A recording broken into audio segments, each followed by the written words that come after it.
هونەرمەندێک گۆرانیەکانی هەمیشە بە نەمری دەمێنێتەوە. هەموو بەرهەمەکانی لە ئاستێکی باڵای هونەریدان و بەردەوام لە وێردی سەرزمانی هەمووانە. ئەو هونەرێکی ڕەسەن پێشکەش دەکات و گۆرانی بۆ خەڵک و نیشتمان و ڕەنگە جیاوازەکان وتووە.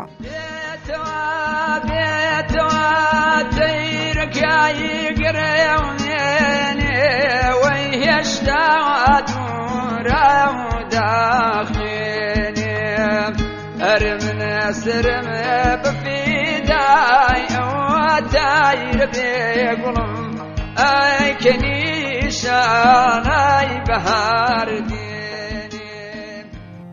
هەر بۆیەش هونەرمەندێکی خۆشەویستی هەمووانە. حەسەن دەرزی ئەو ناوەی هەمیشە یادەوەری چیا و کەژوکێ و سروشتی کوردستانمان بیردەخاتەوە و دەنگێکە کۆنبوونی نییە، چونکە ئەو سەدا و ئەدائەی لە دەنگیدا هەیە وا دەکات گوێگر گۆرانیەکانی چەند بارە بکاتەوە و هەر جارێک بەتامێکی ترگوێی بۆ ڕادێرێت. حەسەن دەرزی هونەرمەندە گەردوونیەکە. حەسەن دەرزی کوڕی سەلیم لە ساڵی 1957 لە شاری بۆکان لە ڕۆژهەڵاتی کوردستان لەدایک بووە. بنەماڵەکەیان سەر بەهۆزی فەیزوڵڵا بەگیە کە یەکێکە لە هۆزە ناودار و خۆشناوەکانی ناوچەی موکریان. دردی دل بۆ شێبەیان کەم دڵکەنا لاوێتەوە، ئەو گڕووی گرتوویە چی بکەم بێ تۆ ژیر نابێتەوە، بەفری بەفران بارە بێبای وعدەقان ناچێتەوە. هەر لە تەمەنی منداڵیەوە هۆگری گۆرانی وتن و میوزیک دەبێت و دەڵێت محەممەدی برای دەنگی زۆر خۆش بووە و کەریگەریەکی زۆری لەسەرداناوە و لە ڕاستیدا یەکەم مامۆستای بووە لە بواری هونەردا و هەر ئەویش هاندەری بووە بۆ ئەوەی بێتە ناو جیهانی میوزیک و گۆرانیەوە. چەند محەممەدی برایی نەیتوانیوە بەهۆی بارودۆخی ژیانەوە درێژە بە هونەرەکەی بدات. باز لەوەش دەکات هەر لە منداڵیەوە گوێم بە دەنگی مامۆستا حەسەن زیرەک کراوەتەوە و زۆر هۆگری دەنگی زیرەکی نەمرم.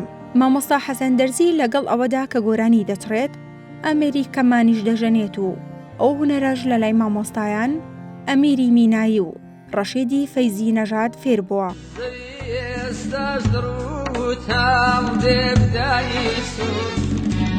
نروخای ئاسماوی پیر پێشکور کەسۆمای لە چاو باوکان ڕاوە برۆچی پیردایکان دادڕاوە.